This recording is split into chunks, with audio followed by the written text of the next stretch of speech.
Hi Pisces, welcome to your August 2020 love and relationship reading. Thank you so much for checking out the channel. It's brand fucking new, so it needs all of the help it can get. Please remember to like, to comment, and subscribe, as well as check out my Instagram at claire.voyant.queen, as well as my Twitter at _claire_voyant.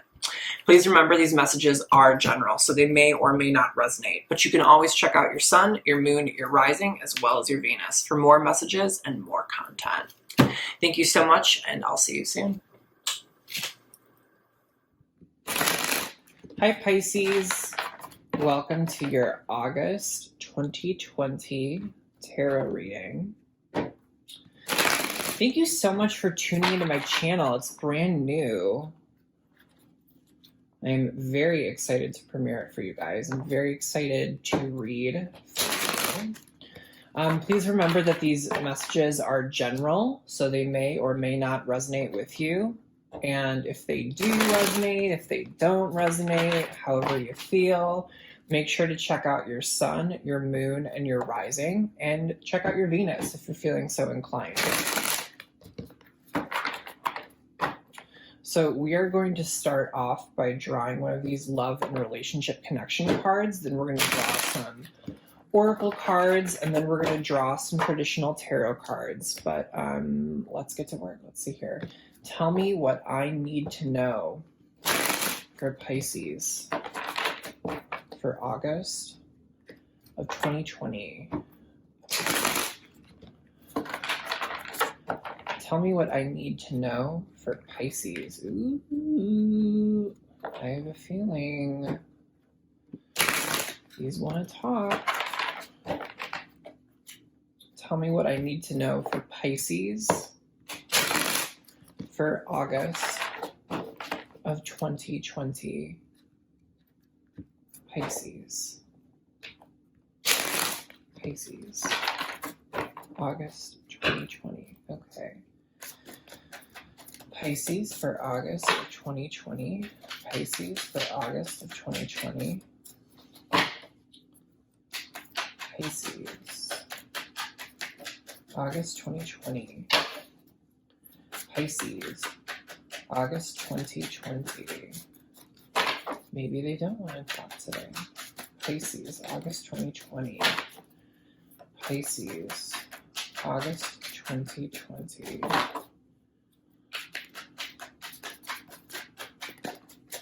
Okay. So we have see me in their eyes. Whenever conferring with another, either face-to-face or across the miles, whether a human being, a departed spirit, or a sentient tree, always speak to them, always speak to the highest within them. It makes such a difference. Amen, the universe. Yeah, as if some trees weren't sentient. Glad you caught that. I don't even know what that means, but we are going to keep going with it. So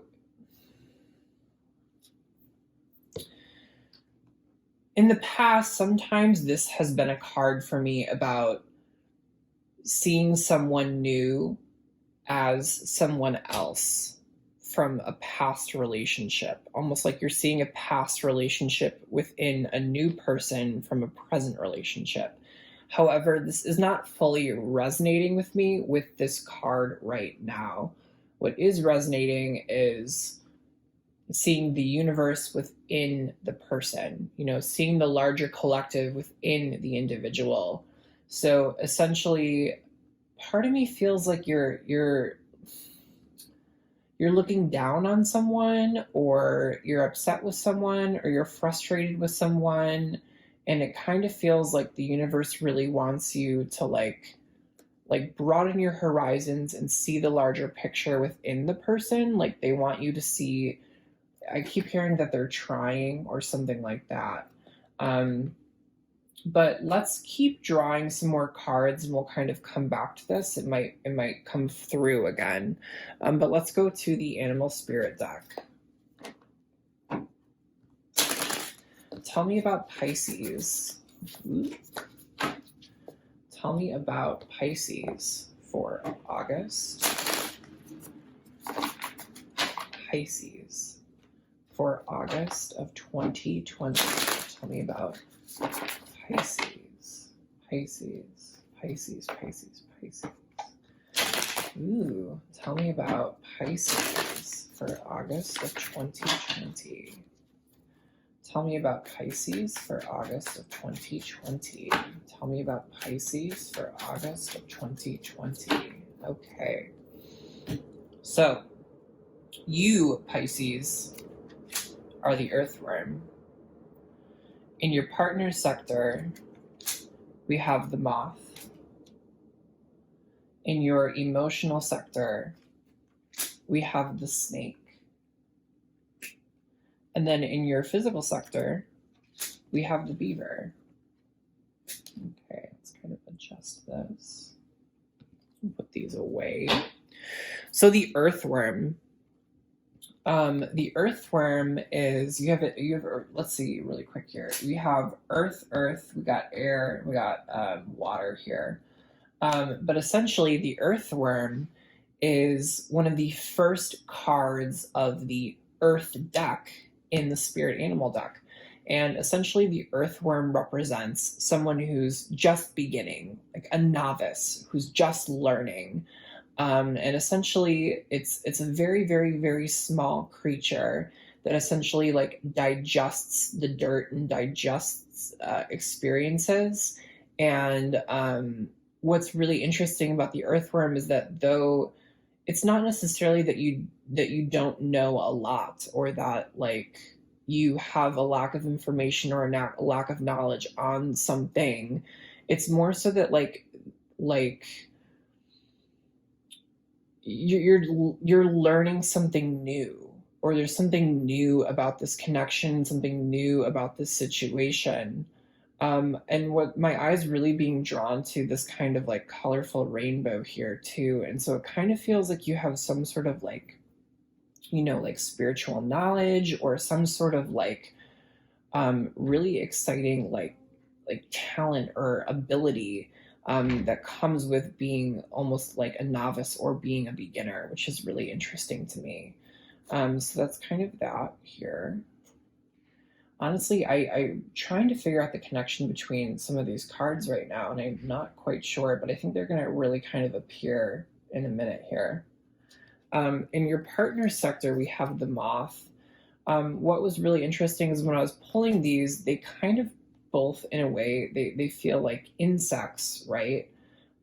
So there's kind of this connection of, even though the earthworm is earth energy, and even though the moth is more air energy, there's this like instinctual like insect quality to them. I'm hearing like the fact that insects have like exoskeletons, and like a lot of their like almost like their foundation and their bone work is on the outside of their bodies, is more so like how we almost put on armor.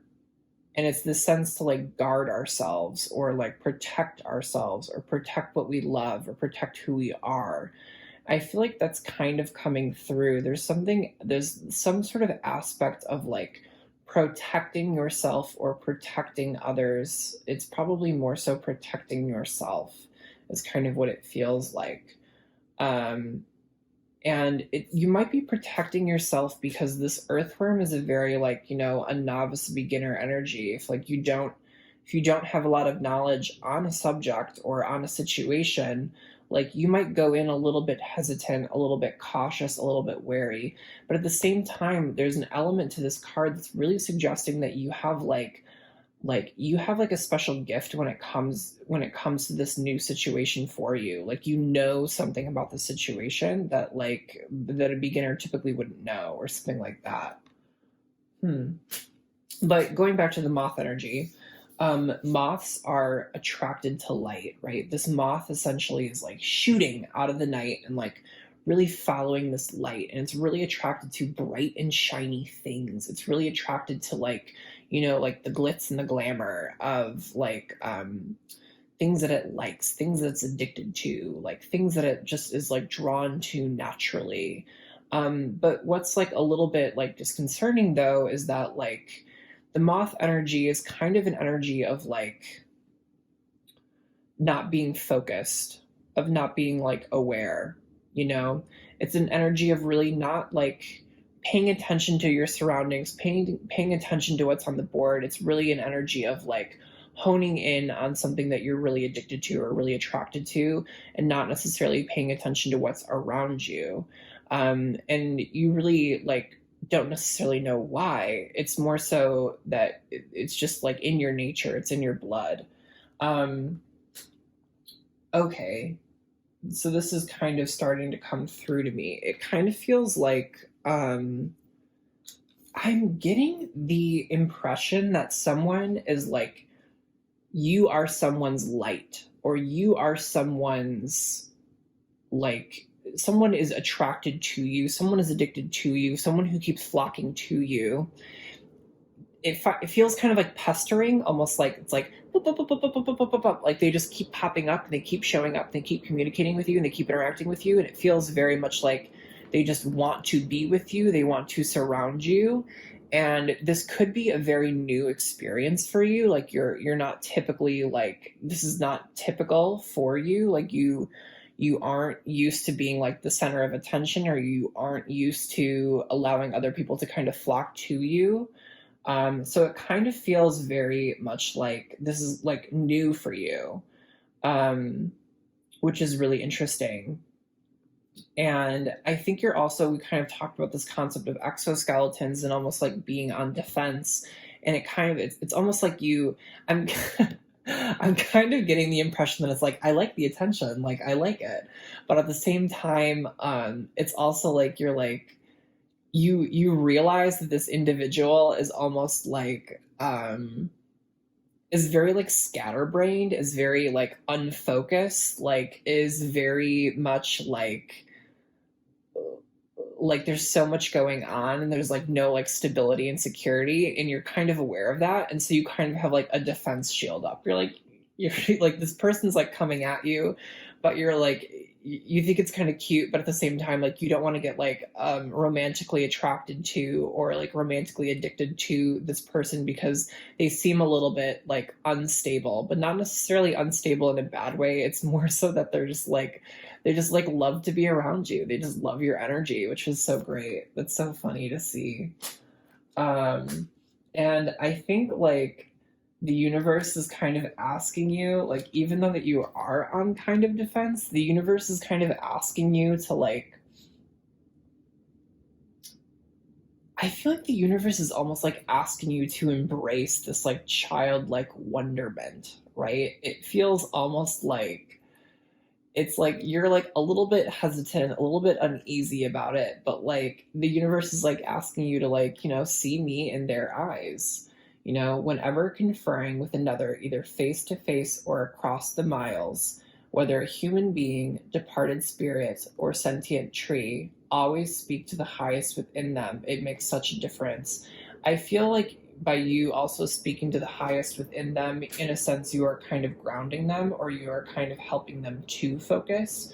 There's kind of this energy of like, essentially, it's not necessarily pushing them away, you're just kind of uneasy around them, like you're just not sure that like this is kind of like what you are looking for or what you are want. But I feel like the universe is kind of like, yes, like yes, yes, like trust me, like this is trust me, this is going to be good. And it might be asking you to open up a little bit more and speak to the highest part of themselves to really kind of ground this unfocused energy. I think that's kind of cool. That's really cool. um, and then in your emotional connection, you have the snake, right? And the snake really talks about like, if you're familiar with like Kundalini energy, like essentially like the mythical snake at the base of your root chakra. It's very much like that sort of energy. It's a card of like psychic energy too, right? It's also a card of very cyclical energy, in terms of like the snake essentially is devouring itself to survive, and by devouring itself it's killing itself, but it's also surviving off of itself. So it's like a very like it's called an Aboris. It's actually on my bracelet, I don't know if you can see it. It's definitely this cycle. It's definitely this energy of like cyclical patterns of cyclical behavior and very much of like psychic awakening or like awakening the spiritual side of life. So I feel like in your emotional connection, that's why, when this card really says see me in their eyes, it's kind of referring to the fact of like when you speak to them, you're speaking to the highest part of themselves, and you're kind of almost like unlocking that like spiritual epicenter or that like psychic quality about your connection and their connection to the larger collective. I feel like this is a little bit confusing, so I might go through this again to kind of summarize it, but let's kind of finish this off. The beaver. So we have the beaver, which is heavy water energy. But in addition to being watery energy, the beaver is also an energy of like earthy energy, which is just like the earthworm. And it has a lot to do with water representing like feelings and representing emotions, and earth representing like stability and security. The beaver really never like initiates a project or initiates a relationship in this case. But once the beaver has initiated the project, once the project's been started, the beaver works and works and works and works and works. In fact, it might be one of the most hardest working animals. And essentially it finishes it and it completes it. And it does it in such a way that's very secure and very stable and very long term. It's kind of a nice energy. It's a little bit lazy to start off with, but at the same time, like what it brings is it brings like really great like security and stability, which is obviously what everyone is kind of striving for. So to kind of summarize this a little bit, it feels like you are someone's light in this metaphor. You are someone's light and they are the moth, and they just keep flocking towards you and keep flocking towards you, and almost like they are like very attracted to you, very addicted to you. And it kind of feels really cute, and I feel like it's a very new experience for you. Like you're not used to having like all of this attention, all of this focus from this individual. And it feels like it feels like you're it's weird because this is one of the first cards of the earth deck, and so it kind of feels like that would suggest that it's a very like novice energy, a very beginner energy, but it feels like you almost have a maturity to you. It's more so that you're like a novice or a beginner in this type of situation or in this type of relationship, but in actuality, you are actually very mature, and you are actually like really knowledgeable when it comes to I've also a feeling that you're a little bit spiritual too. With these massive like colors here, it kind of feels like a very like spiritual like sight awakening thing.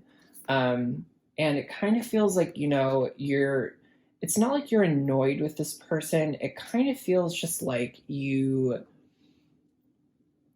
really don't know what to do in this situation. You think it's cute, but you really don't know what to do in this situation. So you're kind of on guard here. And the universe is asking you to kind of give it a chance, to give it a chance, to give it a chance. And instead of viewing it like on a very surface level of them kind of pestering you, it's more so that the universe is asking you to like view them as a larger piece of a whole, or view them as a larger collective, or like, you know what I mean? It's asking you to like view them differently. And it's feeling like this could be like a little bit slow to start off with, but this could end up being like a really, really stable, like physically stable, like relationship, and a really like emotional relationship. And so I really kind of like that aspect to it. It's kind of fun. It's just kind of fun and flirty, is like what it feels like. Okay, let's jump into some traditional tarot cards.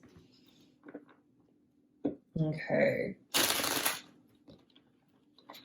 Tell me about Pisces for August of 2020.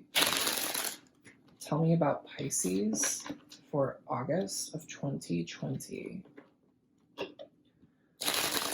Tell me about Pisces for August of 2020. Tell me about Pisces. Tell me about Pisces for August of 2020. Okay. Couple shuffles. Ooh, okay, I wanted to come out 10 of Swords. Okay. Yeah, that's why the defensiveness was coming in earlier. You are at the end of a cycle because in tarot, tens essentially are completions, right? Ones are beginnings, tens are completions. And what's kind of funny here is that you're appearing as an earthworm, which should really be considered kind of a one of earth or like a ace of pentacles in traditional tarot, right? So you're almost appearing as a beginning and you're almost appearing as an ending. So you are completing one cycle of your life and beginning a brand new cycle of your life. And it seems that whatever you completed, like, put you through it. Like, I'm getting this sense of just like, whew, like mental exhaustion, depression, of trauma, of just being like, you've been put through the ringer. They're telling me you've been put through the ringer. You might have even been ringed out or something of that nature. Yeah, it feels like you're almost completing one cycle and opening up a brand new cycle. And talking about like how you have been hurt so much feels like that's why that insect quality came up when we were talking about exoskeletons and talking about being defensive. So it feels like your defense is up because of a past situation, perhaps a past relationship. But it feels like it's almost like you're not allowing this moth to kind of flock to you. The moth energy is actually normally a little bit like negative because it doesn't have a lot of focus to it. But in this case, it kind of just feels like I just keep seeing like you are someone's light or like someone keeps like wanting to flock to you, which is really kind of fun. Okay, and then in your partner's area, we have the Five of Swords. And so notice that we have two sword cards. We have a 5 and we have a 10. And it feels like, the Five of Swords upright is normally considered like the cold-blooded card of almost like it feels like this war has just taken place, but it feels almost like it's the aftermath of the war and it's like desolate and there's just kind of like these like cold like these cold, bitter, and harsh feelings, right? I always pay attention to this person almost like cleaning up the aftermath of the war, but then in the way back, we have a little couple here, which is kind of interesting too. And earlier, I kind of felt like 5 divided by 10 is 2, you know what I mean? Or 10 divided by 5, wow, I can't do math. 10 divided by 5 is 2 and we have 2 people here, so it's kind of hinting at some sort of relationship or some sort of connection. And because this is in reverse, it almost is like we're kind of coming out of some cold-blooded energy. I might be kind of getting the impression that very similar to what you have experienced with a lot of trauma in your life and a lot of trauma in past relationships, it feels like this person has kind of maybe experienced something similar. Not necessarily as like hurtful, not necessarily as aggressive, but maybe so much so that they were in some sort of fight or some sort of conflict with someone that they're now kind of coming out of. So that's kind of interesting there. In your past relationship, we have the Devil in reverse. In your present relationship, we have the World. And in your future relationship, we have the Seven of Pentacles. Okay. So, I love this, love to see this. The Devil in reverse is definitely relating towards you. You might be dealing with a Capricorn, or some sort of fixed sign here, Taurus, Leo, what is that, Virgo, maybe a Sag, I don't know why that's wanting to come out. But essentially, something was very traumatic, very aggressive in nature, and it really helped you though, even though you're feeling all of these like aggressive feelings, all of these like this harsh like brutal mental anguish. It kind of feels like it broke a cycle for you. The Devil upright normally talks about like addictions and obsessions and almost being tied to people. and like tied to healthy, like unhealthy habits and things like that. But when the devil appears in reverse, like things start falling away, like the fire goes out, like the people are free, like the devil falls away, like we can move on with our life. And so this is definitely an energy of like, it feels like you are incredibly hurt, but it feels like by being hurt, you were able to make some sort of realization about some sort of like toxic addiction or toxic connection, is kind of what it feels like. Oh, see. I wanted to put the devil in reverse next to the earthworm, which is odd. I don't know why, but I think that's definitely about you. In your present moment, you're kind of making the realization, the world is the final card of the major arcana. It's considered 21, but it's technically the 22nd card because the fool is 0. And it's kind of like you've been through all of these stages, all of these situations, and you've kind of like, you've been through the fight, you've been through the change, you've been through like adapting and embracing the change, and it's kind of all coming down to this. And so it talks a little bit about like the lessons you've learned along the way, right? There's definitely some sort of like completion and some sort of new beginning here for you. And it's definitely kind of you learning like karmic lessons and karmic cycles and things like that. And then in your future connection, you have the Seven of Pentacles, which I actually really like. The Seven of Pentacles is someone who's essentially planted these pentacles, planted these seeds, and they've been watering them, they've been nourishing them with sunlight, they've been tending to them in the garden, and essentially like they've bloomed and they've sprouted. And they're examining these pentacles and they're saying like, was all of the time, energy, and effort I put into this pentacle worth it? And the person saying, yes, it was worth it. Yes, this is going to be a great, fruitful experience. So that's really great to see as well. And part of me feels like the Seven of Pentacles is in relationship to this past connection that you experienced, yes, but it's also in relationship to this connection, like to this new connection. It's in the future outcome for this relationship, right? And it feels like, you're going to be hesitant at first, but you're going to be building that dam and building that dam and building that relationship and getting something very strong and very secure and very stable. And you're really going to be pleased with it. You know what I mean? It feels like someone's like being a little pestering towards you, but it's actually really cute. It feels really cute. It feels like very like loving and very lighthearted. And it feels like they have like a little crush and they just kind of want to like explore it. But I love this reading. It's so great. I was a little hesitant at first, but I really love it. Wow. But thank you so much, Pisces. Be sure to check out your sun, your moon, your rising, as well as your Venus. And be sure to like, comment, and subscribe. Thank you so much. I will see you next month.